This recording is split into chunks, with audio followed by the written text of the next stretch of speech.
രാജ്യത്തെ നടുക്കിയ ഒരു കൊലപാതകം എന്ന് പറയുമ്പോൾ നിങ്ങൾ തെറ്റിദ്ധരിക്കും. ആരുടെ കൊലപാതകമല്ല, കൊലപ്പെടുത്തുകയായിരുന്നു. ആരെയാണെന്ന് ചോദിച്ചാൽ ഒരു പാവം പെൺകുട്ടിയാണ്.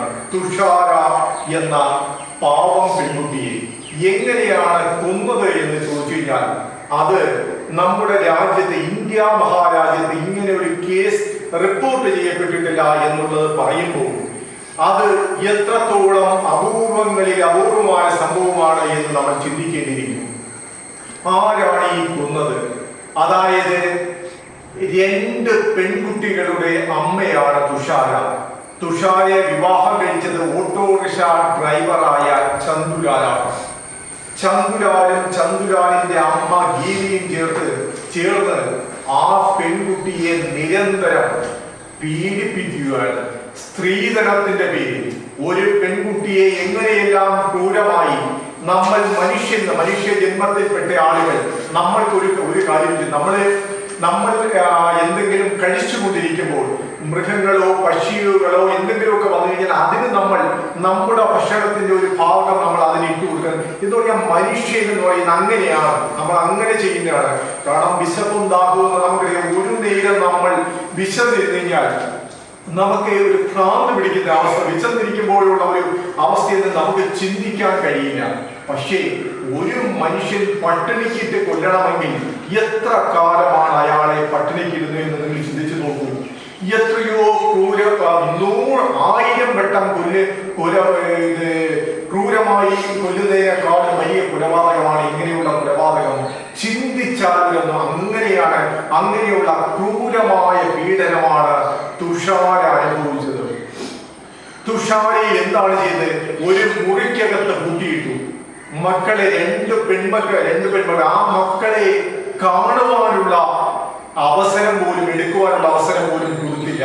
മാത്രമല്ല തുഷാരയ്ക്ക് നൽകിയത് എന്താണെന്ന് ചോദിച്ചു കഴിഞ്ഞാൽ, വല്ലപ്പോഴും അരി കുതിർത്തതും പഞ്ചസാര കലക്കിയ വെള്ളം എന്ന് പറയുന്നത് നമ്മുടെ ശരീരമെല്ലാം എന്ത് ചെയ്യും, എല്ല് വരെ നീരായി ഒലിച്ചു പോകും. അതായത് ഇഞ്ചിഞ്ചായി കൊല്ലുക എന്നുള്ള ഒരു പെൺകുട്ടിയെ പീഡിപ്പിച്ചു കൊല്ലുക എന്ന് പറയുന്നത് കേട്ടുകൊണ്ടിരുന്നു കഴിഞ്ഞാൽ പോലും നമ്മൾ അതിശയിക്കുന്ന ഒരു അവസ്ഥയാണ്.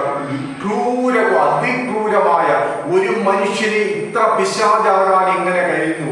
ഒരു സ്ത്രീക്ക് ഇങ്ങനെ പിശാചാകാൻ എങ്ങനെ കഴിയും? ഒരു അമ്മയും മകനും ഇങ്ങനെ പിശാചിന്റെ രൂപങ്ങളായി മാറുവാൻ എങ്ങനെ കഴിഞ്ഞു എന്നുള്ളത് നമുക്ക് ചിന്തിക്കേണ്ട ഒരു വിഷയം തന്നെയാണ്. കാരണം എന്ന് പറഞ്ഞു കഴിഞ്ഞാൽ നമ്മൾ നോക്കേണ്ട ഒരു കാര്യം, ഈ പെൺകുട്ടി ഏറ്റവും അവസാനത്തെ സമയമായപ്പോൾ മൂർധന്യാവസ്ഥയിൽ വന്നപ്പോഴാണ് ഈ പെൺകുട്ടി ആശുപത്രിയിൽ കൊണ്ടുപോയത്.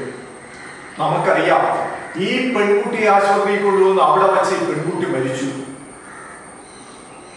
ഈ പെൺകുട്ടിയുടെ അച്ഛനും അമ്മയും സഹോദരങ്ങളും ഒക്കെ വന്ന് കണ്ടപ്പോൾ ആ ദൈവീയ രൂപം അവരെ ഞെട്ടിച്ച് കളഞ്ഞു. കാരണം ഈ അച്ഛനെയോ അമ്മയോ സഹോദരങ്ങളെയോ ഒന്നും വീടിന്റെ പരിസരത്തെ വരാൻ അനുവദിക്കുകയോ ഇവരുമായി ബന്ധപ്പെടാൻ അനുവദിക്കുകയോ ചെയ്തിരുന്നില്ല.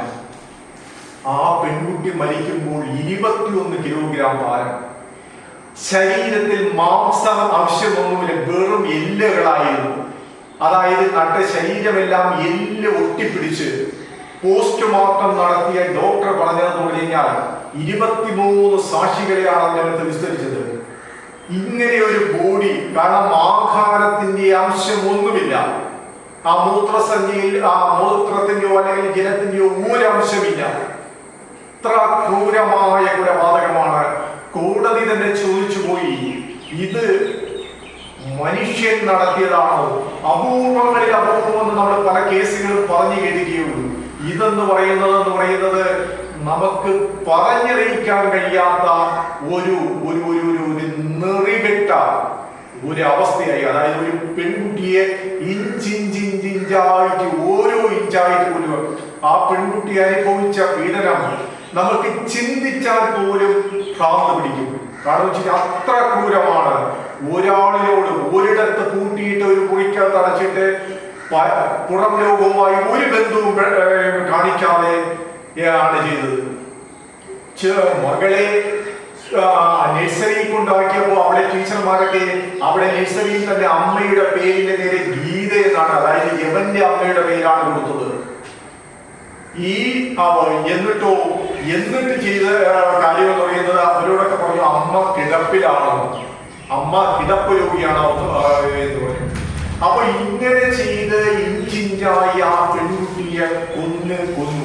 ഇപ്പൊ നമുക്ക് ഏറ്റവും വലിയ ഒരു സന്തോഷ വാർത്ത, അതിനെ അതിശക്തമായി പ്രോസിക്യൂഷൻ ബാധിച്ചപ്പോൾ രണ്ടുപേർക്കും ജീവപര്യന്തമല്ല കൊടുക്കേണ്ടത്. ഇവർക്കാണ് ഇവരെയൊക്കെ ഇഞ്ചിഞ്ചായിട്ട് അതുപോലെ ഭക്ഷണവും വെള്ളവും ഇല്ലാതെ ഒരു മനുഷ്യൻ ഇഞ്ചിഞ്ചായി ഒരു മുറിക്കകത്ത് കിടന്ന് മരിക്കണമെങ്കിൽ ആ അവസ്ഥയെ പോലെ ഒരു ക്രൂരമായ അവസ്ഥ ഈ ലോകത്തില്ലെന്ന് തന്നെ പറയേണ്ടി വരും.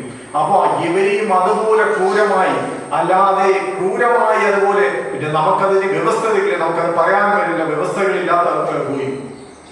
എങ്കിലും ഓരോ രക്ഷകർത്താക്കളോടും പറയാനുള്ളത്, നിങ്ങളുടെ മക്കളെ അയക്കുമ്പോൾ നിങ്ങളുടെ മാതാപിതാക്കളും സഹോദരങ്ങളും എല്ലാം കുറ്റക്കാരാണ്.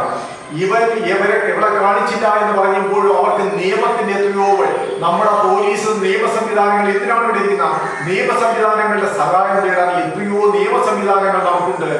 ഇന്ന് വലിയ ശക്തമായ വകുപ്പും ഭാരതീയ ന്യായ സംഹിതയും കൊണ്ട് പെൺകുട്ടികൾക്ക് ഒരുപാട് സുരക്ഷ നൽകുന്ന വകുപ്പുകളുണ്ട്. എന്തുകൊണ്ട് നിങ്ങൾ ഉപയോഗിക്കുന്നില്ല? പെൺകുട്ടികൾക്കെതിരെ എന്തെങ്കിലും അതിക്രമം പണിയാൽ ഉടൻ തന്നെ നിങ്ങൾ എന്ത് ചെയ്യുക, അത് പോലീസ് സ്റ്റേഷൻ കംപ്ലൈന്റ് എടുക്കുക. അതിന്റെ നിയമ നടപടി, ഇവിടുത്തെ നിയമം ഇരിക്കുന്നത് സംരക്ഷിക്കുവാനാണ്. നമ്മുടെ നിയമവ്യവസ്ഥകൾ ശക്തമാണ്.